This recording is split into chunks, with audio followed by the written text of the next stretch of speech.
ونستعينه ونستغفره ونؤمن به ونتوكل عليه ونعوذ بالله من شرور أنفسنا ومن سيئات أعمالنا من يهد الله فلا مضل له ومن يضلله فلا هادي له ونشهد أن لا إله إلا الله وحده لا شريك له الذي أرسله بالحق بشيرا ونذيرا وداعيا إلى الله بإذنه وسراجا منيرا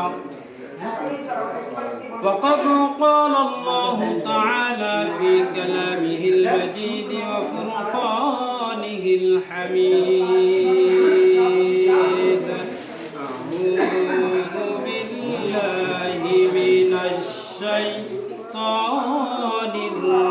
الرجيم بسم الله الرحمن الرحيم هو الذي أرسل رسوله بالهدى ودين الحق ليظهره على الدين كله ولو كره المشركون وقال رسول الله صلى الله عليه وسلم من أحب سنتي فقد أحبني ومن أحبني كان معي في الجنة أو كما قال عليه الصلاة والسلام إن الله وملائكته يصلون على النبي يا أيها الذين آمنوا صلوا عليه وسلموا تسليما اللهم صل على سيدنا مولانا محمد وعلى آل سيدنا مولانا محمد كنز الكرم مولى النعم هادي الأمم بشريعتي صلى الله على محمد صلى الله عليه وسلم صلى الله على محمد صلى الله عليه وسلم طلع البدر علينا من سنيات الوداع وجب الشكر علينا ما دعا لله داعي صلى الله على محمد صلى الله عليه وسلم صلى الله على محمد صلى الله عليه وسلم درود الشريف اللهم صل على محمد وعلى آل محمد كما صليت على إبراهيم وعلى آل إبراهيم إنك حميد مجيد الحمد لله ثم الحمد لله মহান রব্বুল আলামিনের দরবারে শুকরিয়া জ্ঞাপন করছি যে মহান রব্বুল আলামিন আপনাকে এবং আমাকে মহান রব্বুল আলামিনের হুকুম সালাতুল জুমার ফরজ 2 রাকাত নামাজ এই মহিমান্বিত মাস রবিউল আউয়াল মাসে যথাসময়ে উপস্থিত হওয়ার তৌফিক দান করেছেন এই জন্য সবাই বলছি আলহামদুলিল্লাহ। দুরূদ পড়ছি সেই বিশ্ব মানবতার মুক্তির দূত আকাই নামদারে তাজদারে মদিনা সাইয়্যিদুল মুরসালিন সাইয়্যিদুল বাশার সাইয়্যিদুস সাকালাইন আহমদ মুহাম্মদ মুস্তাফা সাল্লাল্লাহু আলাইহি ওয়াসাল্লামের প্রতি যাকে সৃষ্টি করা না হলে तमाम বিশ্বের কোনো কিছু সৃষ্টি করা হতো না, সেই নবীর প্রতি আমরা দুরূদ শরীফ পড়ি, বলছি সাল্লাল্লাহু আলাইহি ওয়াসাল্লাম। সম্মানিত উপস্থিতি, গত জুমায় আমরা মিলাদুন নবী এবং সিরাতুন নবীর মধ্যে কি পার্থক্য কি সে সম্পর্কে আপনাদের সামনে কিছু দৃষ্টান্ত, পার্থক্য, কিছু আলোচনা তুলে ধরার সক্ষম হয়েছে। আজকে আমরা আবারই যে বাকি আলোচনা সে সম্পর্কে আমরা আলোচনা শুনব। ওমা তাওফিক ইল্লা বিল্লাহ। সম্মানিত উপস্থিতি, গত জুমায় আমরা বলেছিলাম যে মিলাদুন নবী এবং সিরাতুন নবীর মধ্যে ডিস্টেন্সটা কি, পার্থক্যটা কি। সিরাতুন নবী কি, মিলাদুন নবী কি?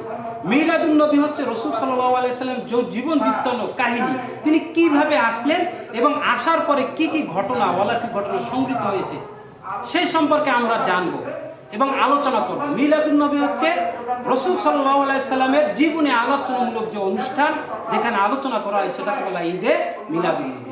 আর সিরাতুন নবী সাল্লাল্লাহু আলাইহি সাল্লাম হচ্ছে রাসূল সাল্লাল্লাহু আলাইহি সাল্লামের জন্ম থেকে মৃত্যু পর্যন্ত 63 বছর জীবনে যত কাহিনী, ঘটনা এবং নিয়ম কানুন, হুকুম আকাম, শরিয়াত তিনি যেটা করেছেন, করতে নির্দেশ করছেন, এক কথায় তার ইন্টার লাইফটা, টোটাল জীবনটা হচ্ছে সিরাতুন নবী সাল্লাল্লাহু আলাইহি সাল্লাম। সিরাতুন নবী সাল্লাল্লাহু আলাইহি সাল্লাম হচ্ছে আমলের বিষয়, আর মিলাদুন নবী সাল্লাল্লাহু আলাইহি সাল্লাম বলছে আলোচনার বিষয়, শোনার বিষয়। তাহলে কোনটা আমল করলে আমরা বেশি উপকৃত হব? আমরা মিলাদুন নবী শুনব, আলোচনা করব এবং সিরাতুন নবী রাসূল সাল্লাল্লাহু আলাইহি সাল্লাম যে বাস্তব দৃষ্টান্ত দেখিয়ে গেছেন, তার কর্মজীবনে, সামাজিক জীবনে, রাষ্ট্রীয় জীবনে, পারিবারিক জীবনে, অল ইন্টার লাইফে যিনি যে দৃষ্টান্ত স্থাপন করেছেন, তার সমগ্র জীবন, তার আমলিয়াত, তার কর্মজীবন, সব কিছু যেখানে যিনি আদেশ করেছেন, করতে বলেছেন, নিষেধ করেছেন, সেটার উপরে আমল করার নাম হচ্ছে সিরাতুন নবী সাল্লাল্লাহু আলাইহি সাল্লাম। সম্মানিত উপস্থিতি, আমাদের নবী এমন এক সময় পৃথিবীতে আসলেন যখন তাম পৃথিবীতে ঘোর অন্ধকার মধ্যে নিমজ্জিত ছিল। তখন মানুষ মানুষকে মানুষ হিসাবে স্বীকৃতি দিত না। মানুষে হাজানি, রাহাজানি, চিন্তায়, অত্যাচার, ঘোর অমানুষের মধ্যে মানুষ বসবাস করত। সেই সময়টাকে বলা হয় আইয়ামে জাহিলিয়ার যুগ, জাহিলিয়া, অজ্ঞতার যুগ, অন্ধকারের যুগ। কেন বলা হয়েছে? সেখানে কোনো নিয়ম ছিল না, আইন ছিল না। মাইট ইজ রাইট, জোর যার মূল্য তার। সমাজে কোনো বিচার ছিল না। যেই সমাজে মানুষ যুদ্ধে লিপ্ত থাকতো সামান্য একটা বিষয় নিয়ে, এমনকি 100 বছরের বেশিও স্থায়ী হয়েছিল সেই যুদ্ধ। আমরা জানি আওস এবং খাজরাজ গোত্রের মধ্যে যে যুদ্ধ সংঘটিত হলে 100 বছর লেগেই ছিল সামান্য একটা বিষয় নিয়ে। সামান্য বিষয় নিয়ে তারা মারামারি করত, সামান্য বিষয় নিয়ে তারা নির্যাতন করত, জুলুম করত। যে সমাজে নারীদের কোনো মর্যাদা ছিল না, যে সমাজে কন্যা সন্তান যদি জন্মগ্রহণ করতো সেটা তাদের অপমান মনে করা হয়তো এবং তাদেরকে জীবন্ত কবর দেওয়া হয়তো, সেই সমাজে শততা বিভক্ত জাতিকে মুক্তির পথে, আলোর পথে, হেদায়ের পথে আনার জন্য আল্লাহ রাব্বুল আলামিনের পক্ষ থেকে এই বিশ্ব দরবারে মুক্তির দূত হিসাবে যিনি আবির্ভাব হলেন, তার নাম মুহাম্মদুর রাসূলুল্লাহ সাল্লাল্লাহু আলাইহি ওয়াসাল্লাম। সম্মানিত উপস্থিতি, রাসূল সাল্লাল্লাহু আলাইহি ওয়াসাল্লাম যখন আসলেন, তিনার বয়স 6 মাস যখন মা আমেনার গর্ভে, তখন তার পিতা মারা যায়। এতিম অবস্থায় তিনি দুনিয়ায় এসেছেন। দুনিয়ায় আসার সময় তিনি কতগুলো অলৌকিক ঘটনার মধ্যে জানান দিয়ে গেছেন, যিনি আমি হচ্ছি তোমাদেরকে অমানুষের ঘোর অন্ধকার থেকে আলোর দিকে আনার জন্য, হেদায়েতের দিকে আনার জন্য, নূরের দিকে আনার জন্য আবির্ভূত হচ্ছে। কতগুলো অসংখ্য অলৌকিক ঘটনা সংঘটিত হয়েছে।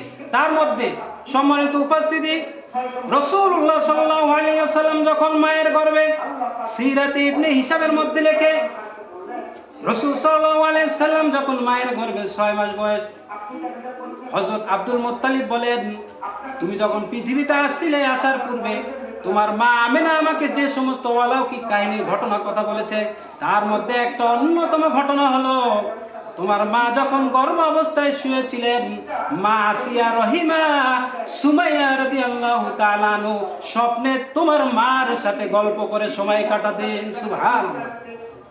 ভাইরা আমার, তেমন ভাবে যথাযথ নিয়মে রাসূলুল্লাহ সাল্লাল্লাহু আলাইহি ওয়াসাল্লাম জন্ম হয়নি। রাসূল সাল্লাল্লাহু আলাইহি ওয়াসাল্লাম যখন জন্মগ্রহণ করছেন, করার আগে যখন তার মায়ের গর্ভ ছিলেন, মা আমেনা যখন বাইরে যেতেন, তখন মেঘ তাকে, মা আমেনাকে ছায়া দিতেন, মেঘ তাকে ছায়া দিতেন। শুধু তাই নয়, যখন তিনি পানি আনতে যেতেন কুফে, যাওয়ার আগে দেখতেন যে মা আমেনার কলসি ভর্তি পানি। সুবহানাল্লাহ। এই যে নবীর কাহিনী, জন্মের কাহিনী, আমি বলছি যে রাসূল সাল্লাল্লাহু আলাইহি ওয়াসাল্লাম গত জুমায় যে কি কাহিনী ঘটেছিল।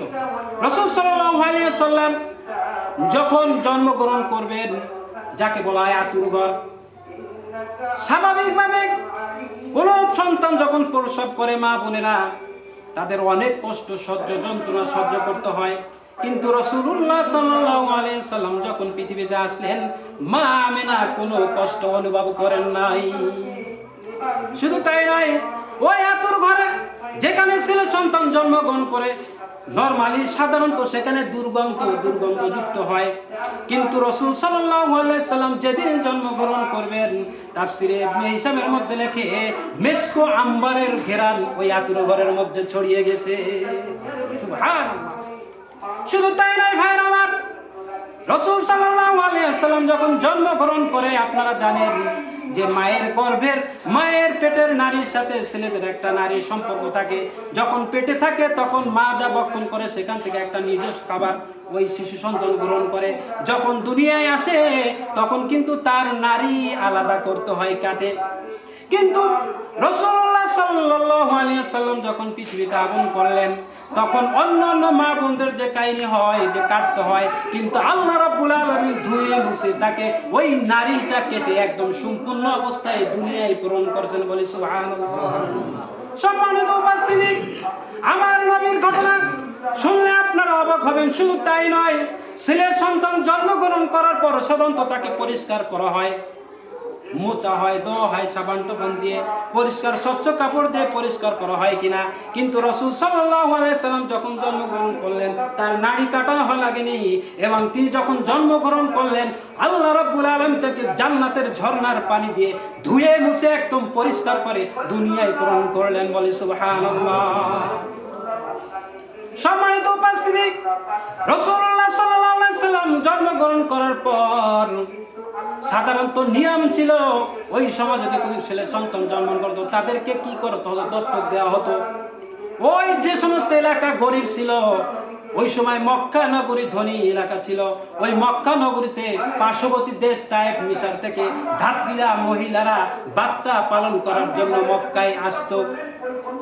মা হালিমাতুস সাদিয়া রাদিয়াল্লাহু তাআলা আনহা সারা দিন ঘোরাফেরা করেছে, কোনো ছেলে পায় নাই। সাধারণত মা হালিমাতুস সাদিয়া রাদিয়াল্লাহু তাআলার ঘোড়াটা ছিল একটু আস্তে চলতো, পা একটু বাঁধা ছিল, দ্রুত আসতে পারেন নাই, প্রতিযোগিতা করে আসতে পারেন নাই। এই জন্য ধনীর ঘরের কোনো সন্তান পান নেই। এর আগে অন্য তায়েফের মহিলারা যারা আসছিল ধাত্রী সেবা দেওয়ার জন্য, দত্তক নেওয়ার জন্য, তারা ধনী পরিবারের ছেলে সন্তানরা নিয়ে চলে গেছে। নরমালি ধনী সন্তান যদি দত্তক নেয় তাহলে একটু বেশি পারিশ্রমিক পায়। এই জন্য তারা কি করেছিল, তাদের ঘোড়াটা কি ছিল সবল, ওই হালিমাতুস সাদিয়াকে পিছনে ফেলে তারা আগে ভাগে এসে সন্তানগুলো যেগুলো ধনী পরিবারের, সেই সন্তানগুলো তারা নিয়ে রওনা হয়ে গিয়েছে, আগে ভাগে রওনা দিয়েছে তায়েফের ময়দানে। মা হালিমাতুস সাদিয়ার মন খুব খারাপ, সম্ভব ঘনিয়ে আসছে, তিনি আবার তায়েফে ফিরে যাবেন। এই মুহূর্তে তিনি তায়েফে ফিরে যাবেন। এই মুহূর্তে হযরত মুহাম্মদুর রাসূলুল্লাহ সাল্লাল্লাহু আলাইহি সাল্লামের দাদা আব্দুল মুত্তালিব তার ওই ঘর থেকে ডাক দিলেন, কে আছো? যে দুনিয়ায় আসার আগে তার পিতা দুনিয়া থেকে চলে গেছে। আমি কোনো টাকা পয়সা দিতে পারবো না, বেশি টাকা পয়সা দিতে পারবো না। কেউ যদি অল্প টাকা পয়সায় নিতে রাজি হও, তাহলে এই আব্দুল মুত্তালিবের দরিদ্র মা আমিনার সন্তান মুহাম্মদুর রাসূলুল্লাহ সাল্লাল্লাহু আলাইহি সাল্লামকে তোমরা নিয়ে যেতে পারো। এই ঘোষণা যখন দিলেন আব্দুল মুত্তালিব, মা হালিমাতুস সাদিয়ার কানে ভেসে গেল। তিনি ওই মক্কা তায়েফবাসী থেকে যখন রওনা দিলেন, পুনরায় আবার ফিরে আসলেন। আয়েশা দেখে কি যে মুত্তালিব এইরকম ঘোষণা করতেছে, আমার নাতি হচ্ছে গরিব, তার বাবা হচ্ছে দুনিয়ায় নেই, তোমরা কে নিতে আগ্রহী, আসো মুহাম্মদকে নিয়ে যাও দত্তক হিসাবে। মা হালিমাতুস সাদিয়া মনে করলেন কাউকে পাই নেই, কম হইল যদি কিছু পারিশ্রমিক পাই, না ফিরে যাও চাইতে খালি হাতে, কিছু যদি পাই আমি এই মুহাম্মদকে নিয়ে চলে যাই। মা হালিমাতুস সাদিয়া রাহমাতুল্লাহ আলাইহি, মা হালিমাতুস সাদিয়া আনহা রাদিয়াল্লাহু তাআলা আনহা বললেন, যখন আমি আতুর ঘরে নেয়ার জন্য মুহাম্মদ সাল্লাল্লাহু আলাইহি সাল্লামকে নেওয়ার জন্য, কোলে নেওয়ার জন্য আমি মনস্থ করলাম। ঘরে যখন প্রবেশ করলাম তখন দেখলাম সঙ্গে সঙ্গে সমস্ত ঘরটা পূর্ণিমা চাঁদের মতো আলোকিত। শুধু তাই নয়, হযরত হালিমাতুস সাদিয়া রাদিয়াল্লাহু তাআলা একটু জীর্ণ শীর্ণ ছিল। সাধারণত যে সমস্ত মহিলার একটু শুকনো হয় তাদের কিন্তু স্তনে দুধ একটু কম হয়, কিন্তু হালিমাতুস সাদিয়া বললেন, আমি যখন মুহাম্মদকে আমার কোলে হাতে তুললাম দেখলাম মনে হলো আমার সঙ্গে সঙ্গে আমার দুটো স্তন দুটো পরিপূর্ণ হয়ে গেল। হালিমাতুস সাদিয়া আনহা রাদিয়াল্লাহু তাআলা বললেন যে আমি তাকে কোলে নিয়ে যখন তাকে আমি আমার ডান স্তনটা পান করালাম, তিনি পান করলেন, কিন্তু পরবর্তীতে যখন আমি বাম স্তনটা তাকে পান করতে চাইলাম তিনি রাজি হইলেন না, পান করতেই চাইলেন না। তিনি বারবার মুখ ছিটকে নিলেন এবং পান করলেন না। হালিমাতুস সাদিয়া রাদিয়াল্লাহু তাআলা বললেন, কেন এরকম করতেছে? আমি বারবার করতে চাচ্ছি কিন্তু করতেছে না। কিন্তু হালিমাতুস সাদিয়া রাদিয়াল্লাহু তাআলা আনহু বলেন, তার চোখের চাহনি দেখে আমি বুঝতে পারলাম যে তার এক দুধ ভাই আছে, সৎ ভাই আছে, আব্দুল্লাহর জন্য সে এটা রেখে দিয়েছে। রাসূলুল্লাহ সাল্লাল্লাহু আলাইহি সাল্লাম তার চোখের চাহনির মাধ্যমে বুঝাতে চেয়েছিলেন, আমি তো ইনসাফ কায়েমের জন্য এই পৃথিবীতে আসছি।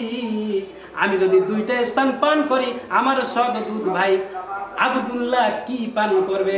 না না না, আমি তো ইনসাফ কায়েমের জন্য পৃথিবীতে আসছি, আমি তো বেইনসাফ করার জন্য আসি নাই। না না, আমি বাম স্থান পান করব না। এই যে তিনি শুরু থেকে যে নবুয়তের প্রমাণ তিনি দিয়েই চলছেন। হালিমাতুস সাদিয়া রাদিয়াল্লাহু তাআলা যখন সন্ধ্যা কোন হয়ে গেল, ওই মুহাম্মদ সাল্লাল্লাহু আলাইহি সাল্লামকে নিয়ে তায়েফের দিকে রওনা করলেন। সিরাতে ইবনে হিশামের মধ্যে লেখে ওই ঘোড়াটা ছিল একটু রুগ্ন। যখন মুহাম্মদকে তিনি নিয়ে রওনা হইলেন, জোড়ায় এত দ্রুত গতিতে চলতে ছুটতে লাগলো। ওই যারা আগে ধনিক দুলালি নিয়ে রওনা হয়েছে তাদেরকে টেক্কা দিয়ে তাদেরকে ওভারটেক করে মুহাম্মদ রাসূলুল্লাহ সাল্লাল্লাহু আলাইহি সাল্লামকে নিয়ে হালিমাতুস সাদিয়া রাদিয়াল্লাহু তাআলার ঘোড়া তায়েফবাসী পৌঁছে গেল। সবাই আশ্চর্য হয়ে গেছে, হায় হায়, হালিমাতুস সাদিয়ার ঘোড়া হচ্ছে ন্যাংরা, পায়ে ব্যথা, চলতে পারে না, কি হইল, কাহিনীটা কি? শুধু তাই নয়, হালিমাতুস সাদিয়া রাদিয়াল্লাহু তাআলা বলেন, সিরাতে ইবনে হিশামের মধ্যে উল্লেখ রয়েছে, যখন তিনি বাড়িতে গেলেন তার দুটা স্থানে ভরপুর হয়ে গেল, তার পুকুরে মাছ ভরপুর হয়ে গেল, তার ফসল কোনো ছিল না, ফসলে পরিপূর্ণ হয়ে গেল, সব কিছুতে বরকতে পরিপূর্ণ হয়ে গেল। কার বরকতে? রাসূলুল্লাহ সাল্লাল্লাহু আলাইহি ওয়াসাল্লামকে তিনি কোলে তিনি নিলেন। সম্মানিত উপস্থিতি, যখন 6 বছর বয়সে রাসূলুল্লাহ সাল্লাল্লাহু আলাইহি সাল্লামকে আগারে পুনরায় রিটার্ন করে দিলেন, তখন তিনি পাড়া প্রতিবেশীর সাথে খেলে একদিন তিনি আর সন্ধ্যায় ফিরে আসে না। আব্দুল মুত্তালিব হন্য হয়ে গেলেন, বিদিক হয়ে গেলেন, কোথায় গেল মুহাম্মদ? তিনি দেখেন দূরে এক পাহাড়ের পথে বসে মুহাম্মদুর রাসূলুল্লাহ সাল্লাল্লাহু আলাইহি সাল্লাম ধুকরে কাঁদতেছে। রাসূল সাল্লাল্লাহু আলাইহি সাল্লামের কাছে আব্দুল মুত্তালিব বলেন যে তুমি এখনো বাড়ি ফিরো না কেন? তখন বলে, হায় দাদা, সমস্ত ছেলে সন্তানের বাবা সন্ধ্যা হওয়ার আগে তার ছেলে সন্তানকে নাম ডেকে ঘরে তুলে নিচ্ছে, কিন্তু আমার নাম বলে কেউ ডাকে দেয় না। রাসূলুল্লাহ সাল্লাল্লাহু আলাইহি সাল্লাম কাঁদতে লাগলেন। আব্দুল মুত্তালিব বললেন, তুমি পেদো না, তুমি কেন্দ্রণ করো না, আমি তোমার দাদা আছি, তোমার মা আছে, কোনো সমস্যা নেই, আমি তো এসেছি, তুমি কেন্দ্রণ করো না, চলো, তোমার যত সমস্যা যা কিছু আছে আমি আব্দুল মুত্তালিব বেঁচে থাকতে তোমার কোনো সমস্যা হবে না। আব্দুল মুত্তালিব তাকে নিয়ে আসলেন। সম্মানিত উপস্থিতি, যখন তিনি বড় হতে লাগলেন তখন তিনি ওই যে ইনসাফ কায়েম করার জন্য বাম দুধ কিন্তু তিনি স্তন পান করেন নাই। তিনি জানান দিয়েছিলেন যে আমি এই সমাজটাকে, যেখানে মানুষের কোনো মূল্য নেই, জাতিতে দ্বন্দ্ব, মারামারি, জীবন্ত কন্যা সন্তানকে যেখানে হত্যা করা হয়, যেখানে 100 বছর বেশি যুদ্ধ লেগে থাকে, এই অমানিসার অন্ধকার সমাজকে আলোকিত করার জন্য, শান্তিময় করার জন্য আমি মুহাম্মদুর রাসূলুল্লাহ সাল্লাল্লাহু আলাইহি সাল্লাম প্রেরিত হয়েছি। এই জন্য আল্লাহ রাব্বুল আলামিন সূরা আহজাবের মধ্যে বলেন, এই সময়টাকে জাহিলিয়াতের যুগ বলা হয়, যে সমাজে মানুষের কোনো মূল্য ছিল না, যে সমাজটা ছিল অশান্ত, যে সমাজটা ছিল অন্ধকারের মধ্যে নিমজ্জিত, সেই সমাজকে আলোকিত করার জন্য আমি মুহাম্মদুর রাসূলুল্লাহ সাল্লাল্লাহু আলাইহি ওয়াসাল্লাম রাহমাতুল লিল আলামিন হিসাবে আবির্ভূত হয়েছি। আল্লাহ বলেন, ওয়া মা আরসালনাকা ইল্লা রাহমাতাল লিল আলামিন। আল্লাহ বলেন, আল্লাহ বলেন, হে রাসূল, তোমাকে আমি বিশ্ববাসীর জন্য রহমত হিসাবে নাজিল করেছি। বলেন সুবহানাল্লাহ। আমাদের জন্য কি হিসাবে নাজিল হয়েছেন? রহমত হিসাবে নাজিল হয়েছেন, আশীর্বাদ হিসাবে নাজিল হয়েছেন। এই শতভাগা বিভক্ত জাতিকে একত্রিত করার জন্য, ইউনাইটেড করার জন্য, শান্তি স্থাপন করার জন্য রাসূল সাল্লাল্লাহু আলাইহি ওয়াসাল্লাম রাহমাতুল্লাহ লিল আলামিন রহমত হিসাবে এই পৃথিবীতে আবির্ভাব হয়েছেন। সুবহানাল্লাহ। সম্মানিত উপস্থিতি, রাসূলুল্লাহ সাল্লাল্লাহু আলাইহি ওয়াসাল্লাম শুরু থেকে দেখলেন যে সমাজটা অশান্ত। তার মনের মধ্যে কেমন যেন একটা দ্বিধা, কিভাবে এই সমাজটাকে রক্ষা করা যায়, কিভাবে এই সমাজটাকে শান্তিময় করা যায়, এটা তার মনের মধ্যে সব সময় চিন্তা ফিকির লাগতে থাকলো। তিনি ভাবতে লাগলেন, এই জাহিলিয়াতের সমাজকে শান্তিময় করার জন্য আমাকে কি করতে হবে? মানুষকে বোঝাতে হবে। তিনি আস্তে আস্তে মানুষদেরকে বলতে লাগলেন যে আমি রাহমাতুল লিল আলামিন হিসেবে আবির্ভূত হয়েছি, আমি আমানতদার হিসেবে আবির্ভূত হয়েছি, তোমরা আমাকে আলামিন হিসেবে মানো। তাহলে আসো, তোমরা যে মূর্তির পূজা করতেছো, তোমরা যে শিরক করতেছো, এটা সম্পূর্ণ হচ্ছে ভ্রান্ত পথ। তোমরা ওই পথ ছেড়ে একমাত্র আল্লাহর পথের দিকে তোমরা আনন্দিত হও। তোমরা যে মূর্তি পূজা করতেছো, তোমরা যে অনাচার করতেছো, হাজারি করতেছো, চিন্তা করতেছো, সন্ত্রাস করতেছো, এটার মধ্যে কোনো শান্তি নেই, অশান্তি। তোমাদেরকে শান্তিময় করতে হলে তোমাকে এক আল্লাহর ইবাদত করতে হবে। ইয়া কওমি ইবুদুল্লাহ মা লাকুম মিন ইলাহিন গায়রুহু। এক আল্লাহর তোমাদেরকে ইবাদত করতে হবে, এক আল্লাহর দিকে তোমাদের মাথা নত করতে হবে। তোমরা যে মূর্তির সামনে মাথা নত করো, মূর্তির পূজা করো, এটা হয়তো তোমরা শিরক করতেছো। তোমরা আসো আল্লাহর দিকে ফিরে আসো। এইভাবে তুমি শুরু থেকে 17 বছর পর্যন্ত তিনি কি করলেন? একা ওই সমাজের অশান্ত সমাজকে শান্ত করার জন্য চেষ্টা করতে লাগলেন, মানুষদেরকে দাওয়াত দিতে লাগলেন যে আসো, তোমরা যে মূর্তি পূজা করতেছো সেটা অন্যায় করতেছো, তোমরা আসো ন্যায়ের পথে।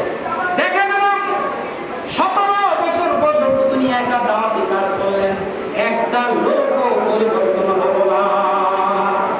যে সেই রয়ে গেল, কে তার কথা শোনেন।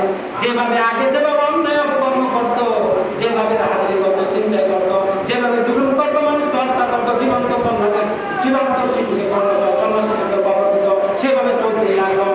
তখন তার মনের মধ্যে একটা চিন্তা শুরু হলো, আমি একটা 17 বছর দাওয়াত কাজ করলাম, কিন্তু কোনো পরিবর্তন হলো না। তাহলে বোঝা গেল এককভাবে দাওয়াতি কাজ করলে হবে না, একটা সংগঠন করতে হবে, একটা সংগঠন দাঁড় করতে হবে, যার সাথে আমি শুধু নয়, আমার সাথে অসংখ্য লোক শরীক হয়ে যাবে। তিনি কি করলেন? হিন্দু হুজুর নামে একটা সংগঠন দান করলেন। যে হিন্দু হুজুর সংগঠনে আবার বিদ্যাপীড়িতা সমস্ত ধর্মের লোক একত্রিত হলো এবং তাদেরকে বুঝালেন এই সমাজে যে অশান্তি চলতেছে, এই অশান্তি দূর করার জন্য আমার একা করা সম্ভব না। আসো তোমরা ইউনিট আসো, আমার সাথে শরীক হও, তোমরা কি করো তার থেকে অন্যায় থেকে ফিরিয়ে আনো। হিন্দু হুজুর তিনি গঠন করলেন 17 বছর বয়সে। দেখা গেল 17 বছর বয়স থেকে 23 বছর তিনি এই হিন্দু হুজুরের মাধ্যমে দাওয়াতি কাজ করতে লাগলেন, কিন্তু তারপর দেখলেন কোনো পরিবর্তন নাই, যে সেই রয়ে গেছে, কোনো অন্যায়ের পরিবর্তন হয় না। তখন তিনি আরো চিন্তিত হয়ে গেলেন, কি করা যায়। তিনি চিন্তা করেন, এই জাতিকে, এই অসভ্য সমাজকে সভ্য করার জন্য অবশ্যই আমাকে ধ্যান করতে হবে, চিন্তা করতে হবে। তাহলে কি করা যায়? আমি একটু একক নির্জনে গিয়ে ধ্যান করবো, চিন্তা করবো, মগ্ন থাকবো।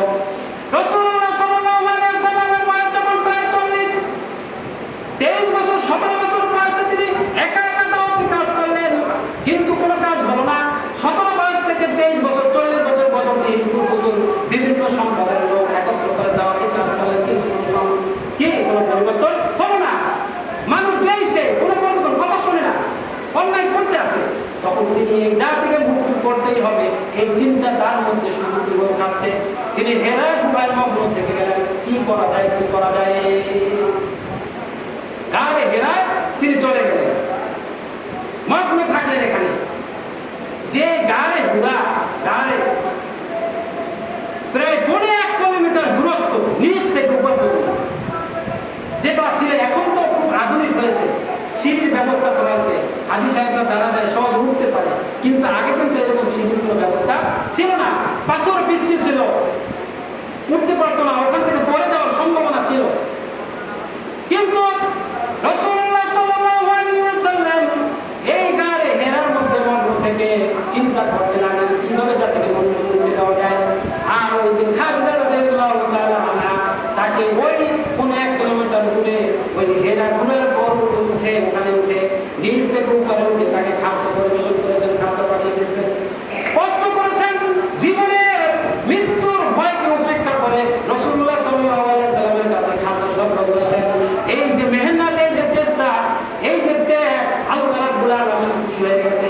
যে খাদিজা রাদিয়াল্লাহু তাআলা তার স্বামীকে এত ভালোবাসে, আল্লাহ রাসূলকে ভালোবাসে, মুহাম্মদকে ভালোবাসে, যা যা আল্লাহ রাব্বুল আলামিন ফেরেশতা জিবরাইল আলাইহিস সালামকে সরাসরি অফার করলেন, হে জিবরাইল, আমার খাদিজা রাদিয়াল্লাহু তাআলা না আমার দোস্তের জন্য যে স্যাক্রিফাইস করছে এত জীবনের ঝুঁকি দিয়া ওই হেয়ারে হেরা 1 কিলোমিটার প্রায় 1 কিলোমিটার পিছলি পথ পাহাড়ের চূড়ায় গিয়ে খাবার প্রয়োজন দেয়। এই যে কষ্ট করতেছে দিনের জন্য, আমার নবীর জন্য, আমার দোস্তের জন্য, আমি খুশি হয়ে গেছি। যাও যাও, তুমি আমার পক্ষ থেকে জিবরাইলের মাধ্যমে তুমি খাদিজা রাদিয়াল্লাহু তাআলাকে আমার সালাম পৌঁছে দাও।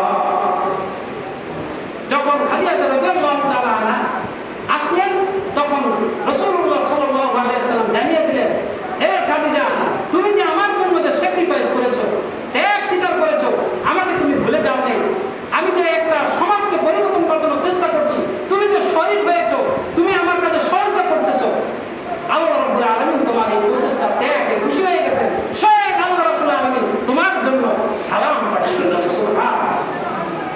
খাদিজা রাদিয়াল্লাহু তাআলা মুস্কিল এসে দিলেন, আনন্দ আত্মর হয়ে গেলেন, আর বললেন যে আমি আল্লাহর সালামের জবাব কিভাবে দিতে হয় আমি জানি না, হে আল্লাহর রাসূল, হে মুহাম্মদ, তুমি আমার পক্ষ থেকে সালামের উত্তর দিয়ে দাও।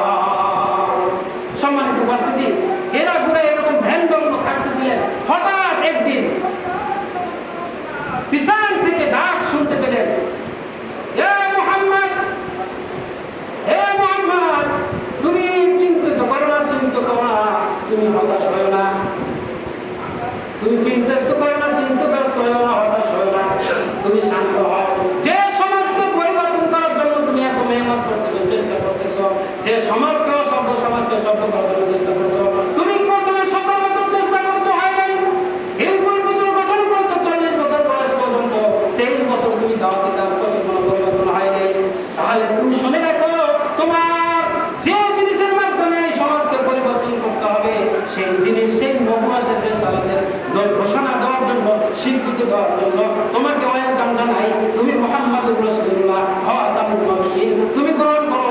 এই সমাজকে যদি পরিবর্তন করতে হয়, তুমি 17 বছরে পারো নাই, 20 বছর, 23 বছর, 23 বছরে পারো নাই, তাহলে এমন একটা গ্রন্থ দরকার, এমন একটা সংবিধান দরকার, এমন একটা গাইডলাইন দরকার।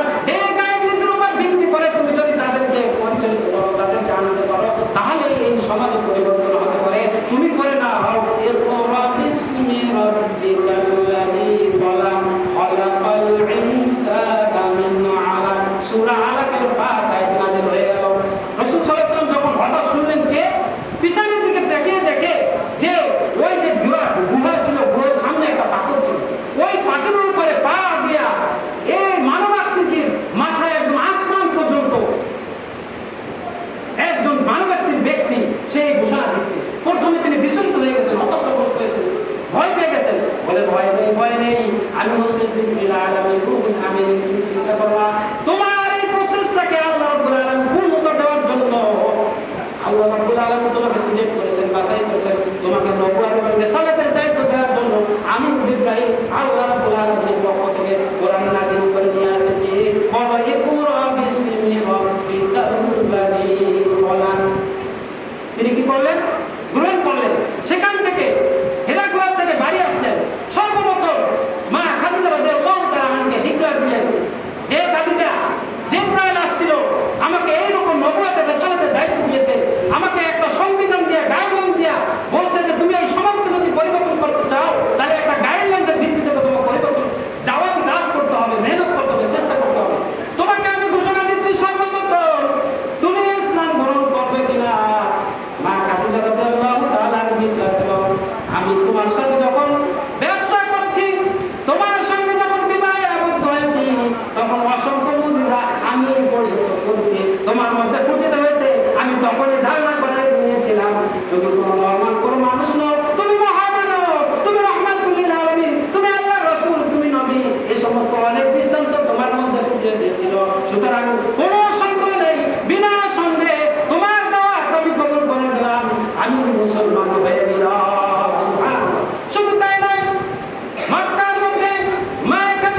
ষড়যন্ত্র শুরু হয়ে গিয়েছে।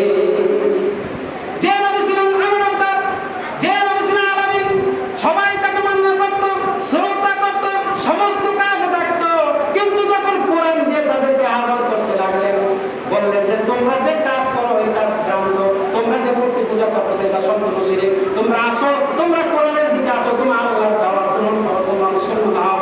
লা ইলাহা ইল্লাল্লাহু মুহাম্মাদুর রাসূলুল্লাহ। এই দাওয়াত যখনই তিনি শুরু করলেন তখনই তার শত্রুতা ডাকতে শুরু করলো। তাহলে দেখেন রাসূল সাল্লাল্লাহু আলাইহি সাল্লাম তখনও কোনো সমস্যা হয়নি, যখন দাওয়াত দিয়েছেন সবাই তাকে অ্যাকসেপ্ট করছে, কিন্তু যখনই কোরআনের দাওয়াত নিয়েছেন তখন তার বিরুদ্ধে শুরু হয়েছে। তখন যে ভাতিজাকে তার চাচা অনেক ভালোবাসা আদর করতো সে তার বিরুদ্ধে হয়ে গেল, চাচারা সব বিরুদ্ধে হয়ে গেল, পাড়া প্রতিবেশী সব শত্রু হয়ে গেল। ইতিপূর্বে যে ছিল আলামিন আমানতদার, এমনকি মুশরিকরা কাফেররা তার কাছে ধর্মত বসিত রাখতো, কিন্তু যখন এই কালেমার এবার দাওয়াত দিতে শুরু করলো তখন তাদের মধ্যে হৃদকণ্ঠ কাঁপতে শুরু করলো। তাহলে বোঝা গেল দ্বন্দ্বটা কোথায়? আমি বলছিলাম দ্বন্দ্ব কখন শুরু হয়েছে, গত সময় বলছিলাম সত্য এবং মিথ্যার দ্বন্দ্ব এখান থেকে শুরু হয়েছে। তখন তার বিরোধিতা শুরু করলো। শুধু তাই নয়, আবু লাহাব যে চাচা তাকে অনেক আদর করতো এবং অনেক খুশি হয়েছিল যখন জন্মগ্রহণ করছিল, আমি গত সময় বলছি, সেই চাচা তার বোন বিরুদ্ধ হয়ে গেল, তার বিরুদ্ধে ষড়যন্ত্র শুরু করলো।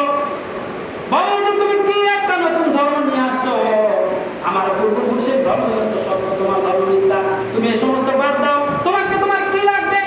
তোমার নারী লাগবে না গাড়ি লাগবে, বাড়ি লাগবে, তোমার যদি হোক পরিমাণ স্বর্ণ দরকার হয় তা আমরাও দিব, কিন্তু তুমি এই দাওয়াত থেকে বিরত থাকো। রাসূলুল্লাহ সাল্লাল্লাহু আলাইহি সাল্লাম বলেন, না আমি এই সম্পদ এবং এই স্বর্ণ এই গাড়ি বাড়ির জন্য আসি নাই, আমি এই সমাজটাকে মুক্তি দেওয়ার জন্য, সভ্য করার জন্য, শান্তিময় করার জন্য, সুস্থ সমাজ গঠন করার জন্য আমি রহমাতুল্লিল আলামিন হিসেবে আবির্ভূত হয়েছি। আমার কোনো আফসোস নেই, আমি হচ্ছে মাসুম, সমস্ত গুনাহ মাফ, আমার হচ্ছে বিনা হিসেবে জান্নাত, আমি হচ্ছে সুপারিশকারী, আমার সুপারিশ দরকার নেই, আমার কোনো গাড়ি বাড়ি লাগবে না, স্বয়ং আল্লাহ আমাদের সাথে আছে। তাকে হুক পরিমাণ পাহাড় পরিমাণ স্বর্ণ তাকে অফার করা হয়েছে। সূরা কাফিরুনের তাফসীর বলা হয়, আল্লাহ রাসূল বলেছেন, না তোমরা তোমাদের ধর্ম পালন করো, আমার ধর্ম আমাকে পালন করতে দাও, আমাকে বাধা দিও না। কিন্তু তার বিরুদ্ধে ষড়যন্ত্র শুরু হয়ে গেল। হযরত বিলাল রাদিয়াল্লাহু তাআলা আনহুকে নির্মমভাবে হাত পা বেঁধে উত্তপ্ত মরুভূমির বালির মধ্যে শোয়াই রাখা হয়েছে, পাথর চাপা দিয়ে রাখা হয়েছে। হযরত বিলাল রাদিয়াল্লাহু তাআলা আনহু কান্দে আর বলে, হে মক্কার ভাইরা, আমি তো এখানে বিধি হিসেবে আসছি, 1700 মাইল দূর থেকে তোমাদের মক্কায় আসছি, আমি তো কোনো অন্যায় করি নাই, তোমরা শুধু আমাকে কষ্ট দাও না কেন? ইতিপূর্বে তোমরা তো আমাকে আদর করতে, ভালোবাসতে, আমাকে রেসপেক্ট করতে, সম্মান করতে, কি হলো আমাকে অত্যাচার করো কেন? তখন বলে, তোমার প্রতি আমাদের ক্ষোভ নেই, তুমি ভালো মানুষ সব ঠিক আছে, কিন্তু তুমি যে দাওয়াত দাও, তাগুতের দাওয়াত দাও, এটা আমাদের জন্য সমস্যা। তুমি ওই তাগুতের ধর্ম প্রচার করা বাদ দাও, তোমার যা লাগে সব আমরা হাজির করে নিব। এই কথা শোনার পরে বিলাল রাদিয়াল্লাহু তাআলা ডিক্লার দিয়ে দিলেন, হে মক্কার যুবকেরা, তোমরা জেনে রেখো, তোমরা আমার বুকের উপরে পাথর চাপা দিয়েছো, তোমরা যদি অহুদ পাহাড় দাও, যদি আমার বুকের উপরে চাপা দাও, আমাকে এই তাগুতের বাণীর প্রচার থেকে তোমরা এক বিন্দু পরিমাণ সরাতে পারবে না। বলে সুবহানাল্লাহ। দেখেন তারা কত সহ্য করতেছে ইসলাম প্রতিষ্ঠা করার জন্য। খাব্বার খুবাইবুল্লাহ সুমাইয়া রাদিয়াল্লাহু তাআলা নাকি শহীদ হতে হয়েছে। এইরকম একটা সমাজ যখন রাসূল সাল্লাল্লাহু আলাইহি ওয়াসাল্লাম প্রতিষ্ঠা করার জন্য চেষ্টা করলেন, তখন তার ঘোর বিরোধিতা শুরু হয়ে গেল। কি হয়ে গেল? ঘোর বিরোধিতা শুরু হয়ে গেল। রাসূল সাল্লাল্লাহু আলাইহি ওয়াসাল্লাম আস্তে আস্তে তার যখন সূরা আলাকের আয়াত নাযিল হলো, এরপরে কি দরকার সমাজকে পরিবর্তন করার জন্য? নামাজ দরকার, নামাজের আয়াত নাযিল হয়ে গেল। রোজা দরকার সমাজকে পরিবর্তন করার জন্য, রোজা ফরজ হয়ে গেল, নাযিল হয়ে গেল। যাকাত নাযিল হয়ে গেল, হজের আয়াত নাযিল হয়ে গেল। এরকম করে করে যখন সব কিছু নাযিল হয়ে গেল, তারপর দেখা গেল যে মক্কার লোকের কোনো পরিবর্তন হয় না, সমস্ত লোক দ্বীনের মধ্যে প্রবেশ করে না। তখন আল্লাহ রাব্বুল আলামিন আয়াত নাযিল করলেন, ওয়াকাতিলুহুম হাত্তা লা তাকুনু ফিতনাতুন ওয়া ইয়াকুনু দীনু লিল্লাহ। যে হবে না, এখন সোজা কথায় কাজ হবে না, তাদের বিরুদ্ধে তুমি সংগ্রাম করো, যুদ্ধ করো,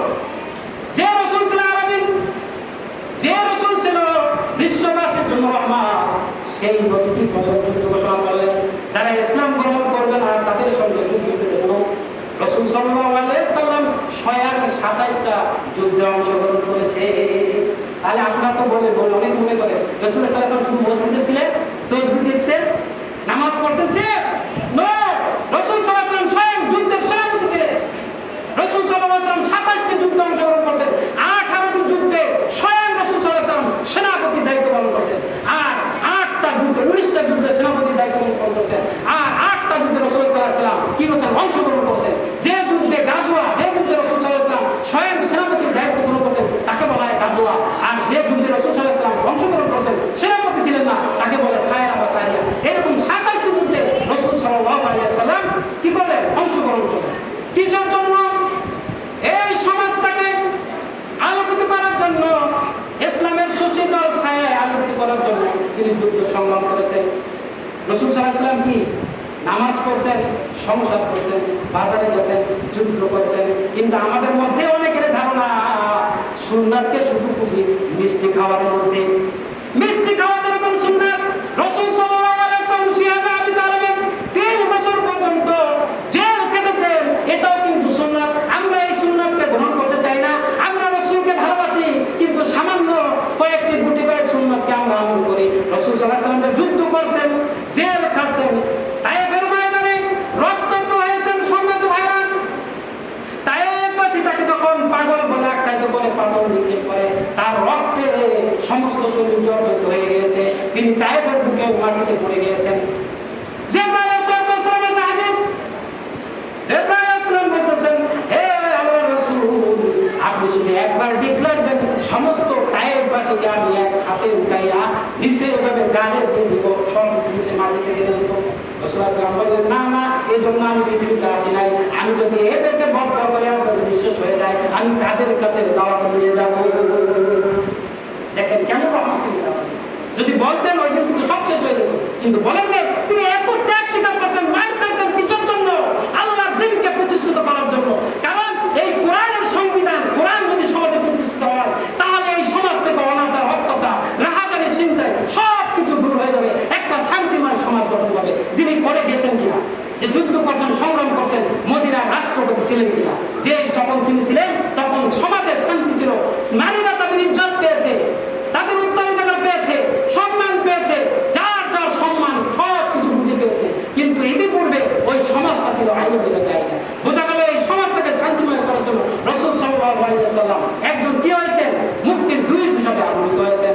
যখন যুদ্ধ করতে লাগেন, কিছু লোক আসলো, কিছু লোক আসলো না, যুদ্ধ এরকম দ্বন্দ্ব শেষ পর্যন্ত মক্কার ঘরে যে আল্লাহর কাছে দোয়া করলেন, ওয়াজআলনি সুলতানান নাসীরা। আল্লাহ, আমি যুদ্ধ করতেছি, আমি সংগ্রাম করতেছি, আমি পারতেছি না, তুমি আমাকে সুলতানদার দিয়ে দাও, সালতানাত দিয়ে দাও, আমাকে রাষ্ট্র ক্ষমতা দিয়ে দাও। আমি তাহলে যদি রাষ্ট্র ক্ষমতায় যেতে পারি, তাহলে এই সমাজটাকে আমি সব অন্যায় দূর করে দিতে পারবো। এই যে আমরা দাওয়াত দিই, অনেকে কাজ করে না, কিন্তু ওই রাষ্ট্রের কার্যালয় থেকে, সংবিধান পার্লামেন্ট থেকে যদি বলা হয়, যদি কেউ 5 ওয়াক্ত নামাজ কামা দেয় তা 50 বাড়ি, তাহলে দেখবেন সব সোজা। তাহলে সোজা করার জন্য এই কোরআনের সংবিধান পার্লামেন্টে দরকার।